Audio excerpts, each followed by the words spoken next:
Hello everybody and welcome back to Blue Jays Today. We're your boys. We always got something to say about the Toronto Blue Jays. I'm your host, Adam Peddle. And I'm your host, Nicholas Playalog. In this one, folks, we're going to be looking at 5 free agent relief pitchers that we believe the Toronto Blue Jays should be targeting this winter. That bullpen, it needs help. It needs it badly, everybody. These are 5 guys that could make a world of difference. Before we get into it, please let us know your thoughts down below in the comments. Hit that like, smash that subscribe button. Let's transition to the number 1 target, I guess you will, for the Toronto Blue Jays. Not only going to be the number 1 target for the Toronto Blue Jays, because a lot of teams are going to be looking at our guy, Tanner Scott. Tanner Scott. Everyone's been talking about him in the comments section about who we should get this free agency. And yeah, he's the number 1 guy because he's got the number 1 WAR. You know, this is baseball reference, but he's got the number 1 Fangraphs WAR. Right. Is what this list is being based off of right now. Yeah, WAR of 4 on baseball reference, an ERA of 1.75 and a whip of 1.125. He was traded over to those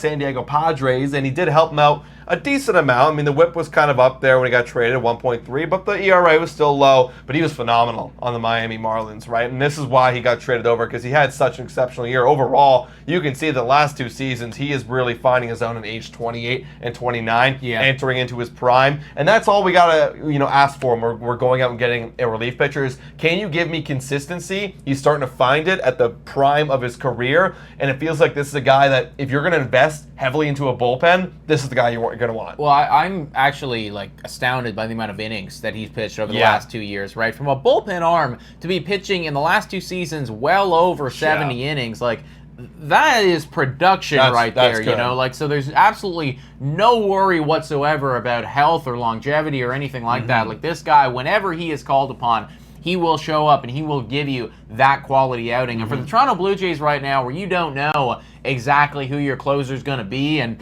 I mean, really, the only one that you know that's kind of locked in next year is, Chad Green, Genesis Cabrera, maybe, right? That's it in this bullpen. So Eric Swanson, Tanner, and even then, it's like you don't know, right? Yeah. So Tanner Scott coming in, would that create some questions about Jordan Romano? Sure, but I mean, when you have a dude that's got a 1 point whatever ERA, you just find a way to make it work. Now, with that production, will obviously becoming a hefty paycheck. Spot Rack over here is projecting that he's going to get paid $16.4 million. That sounds about right. I even think it could go upwards to 17, 18 mil. You'll see those top closers, the top save leaders, they'll get close to $20 million these days. I think Edwin Diaz and Josh Hader are up there. I don't think he's going to get a Josh Hader level contract, but yeah, somewhere around that $16, $17, $18 million a year mark, it feels right for a player of his caliber. Yeah, exactly. And it's money that's going to be well spent, right? Because, it's always risky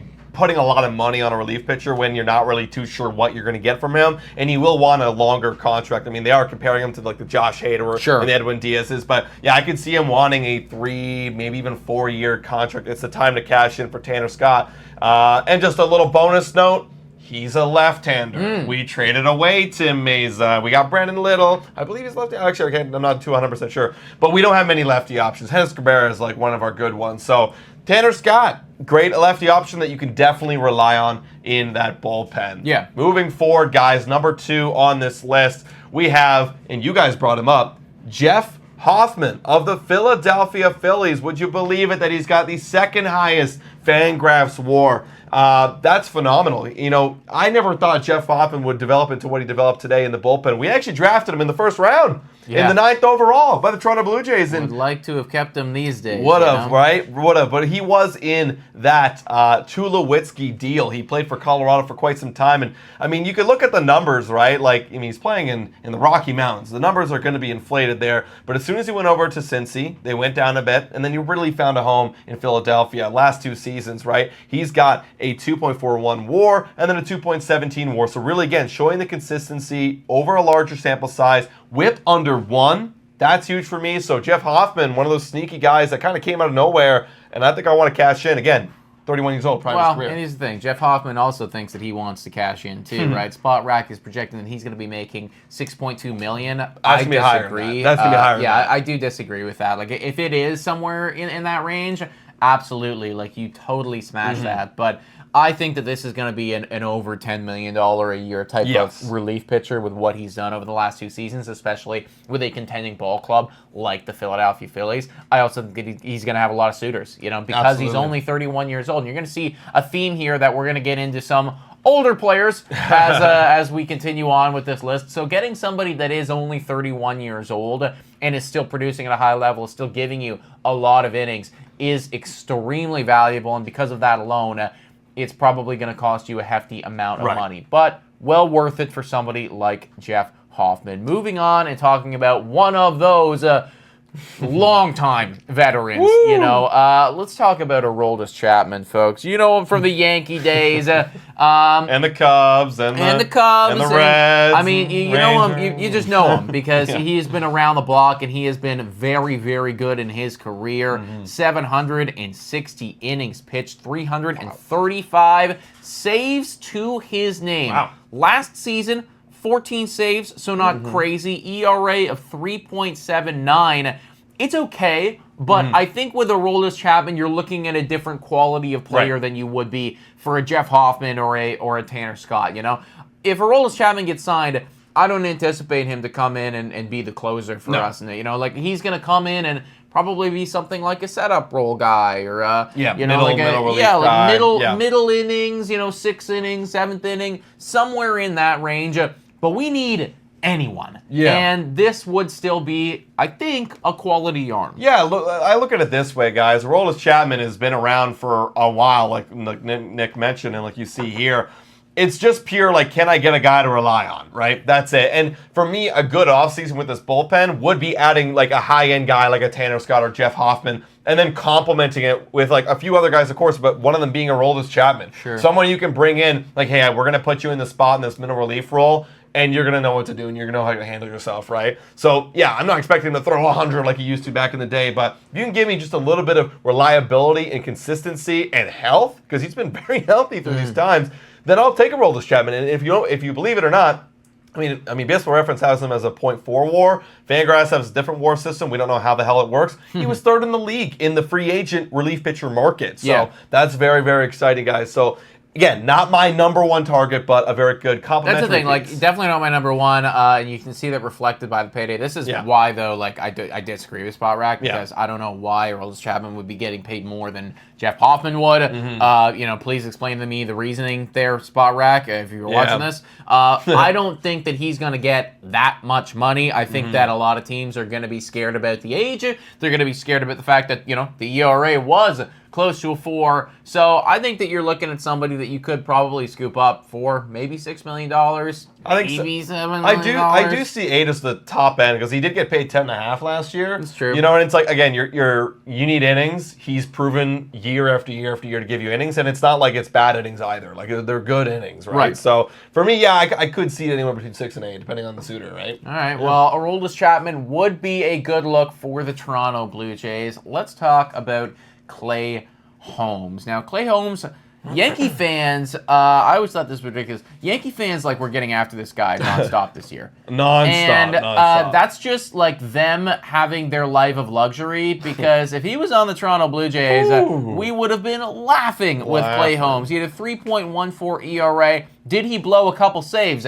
Yeah, he did. Yes, he did. Definitely did. But we might not even need to have him come in and be the save guy for us. That's right. However, if you did want him to do that, well, he's got 30 this past year. So Clay Holmes is one of those, I think, solid options for the Toronto Blue Jays that, could be kind of a Swiss Army knife for you. You bring in, if you want him to be the setup role, he can do that. If you want him to be your closer, you can do that. I just kind of like him in general. Yeah, the one thing I do worry about is when you do look at the last 3 years, the ERA is going up, the WHIP is going up. Like, there is a bit of a trend here. That's the one thing I am going to point out. But again, it's a guy who is consistent. Maybe you could try and get that low ball, right? I mean, Spot Rack has him as $13.7 million.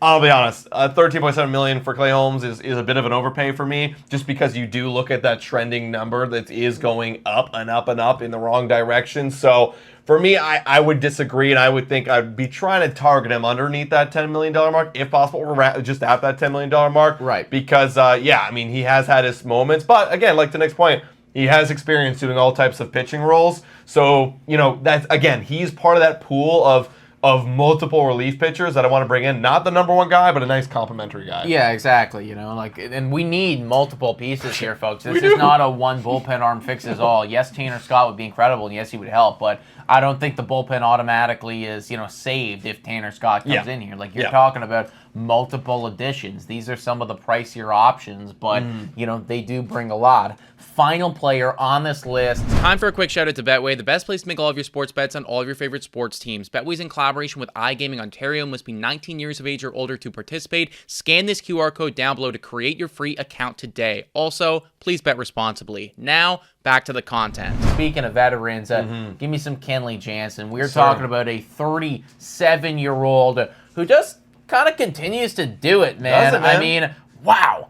447 career saves. He's active amongst all relief pitchers. Like the leader, you mean? He's the leader, active leader. That is absolutely wild. I was not aware that he had that many saves to his name, but Kenley Jansen has been around the block and is still continuing to produce at a high level. 3.9 ERA this past season. He's not the Kenley Jansen of old that was, just like locked down 1.83, 1.32, all that stuff when he was in his late 20s. But you're still talking about a very quality player here, kind of similar to the older Rusney Chapman and Clay Holmes, that you can come in if you need him to save games. He could. He can do that. He can. If you need him to be your setup man, though, he can do that as well. So Kenley Jansen on like a 1-year deal for me feels like a nice option. Yeah, and like this is a guy where you wouldn't feel too bad putting him in the closing role. Like, let's say Jordan Romano's contract situation goes awry and we actually end up cutting him, because we've talked about this already on this channel. Go check out our podcast if you haven't already. But if this is a guy you could slot in because he's done it before. Sure. I mean, half of his outings he's literally gotten a save. So yeah, and you look at the past 4 years since COVID. It's solid, a 3.06 ERA and, a whip that you can't tell here because they don't have the stats, but it's going to be right around that low 1 mark. So give me that consistency from Kenley Jansen. You might disagree with it. You might scoff at it because of the age, but it's consistent, guys. And yeah, I do think he will cost 14.7, if not more, $1 million per year. And the great thing is it's going to be a low commitment kind of thing. They're saying 2 years here. I don't even think you need to give him 2. You don't need to give him 2. Give him 1. Maybe a player option or club option. Like, that's the kind of deal he was doing with the Boston Red Sox. So, it's very low risk. Give me some Kenley Jansen. That's a veteran guy. Also, something that I do like to see is like when you pulled that up over the last 4 years, that's with 3 different ball teams. That's with LA, that's with Atlanta, that's with Boston. So you've seen this guy move around, even change leagues, right, from National League to American League. People always talk about, is that going to be a problem? Not at all. It's like he's done it and he just continues to do it. So, like, I think that this is just somebody that you could bring in, you can rely on, and that if there is an injury or if you do run into a situation where you're not going to retain Jordan Romano, well, you got Kenley Jansen now. Yes, you do. Yes, you do. Guys, there's so many more relief pitchers, but those are our top 5 relief pitchers that the Blue Jays got to go out and they got to target this offseason. I mean, you got a whole list of them right here. You could go on for ages talking about them, but I'm sure you guys don't want to hear every single player. Maybe we'll talk about it at some point or another, but those are the top 5, and those are the targets where, in my opinion, if the Blue Jays really want to make a big splash this offseason, you go get 2 of those guys. If you're serious. And again, even 2 of those guys probably isn't enough. Yeah. You still need more of the lesser tier ones as well. Yeah. But folks, let us know your thoughts about all this in the comments down below. Shout out to our Patreon members. $3 a month, become a Patreon member and a YouTube member. You guys are so awesome. Hit that like, smash the subscribe button. Thank you so much for watching, everybody. And as always, go Jays, go!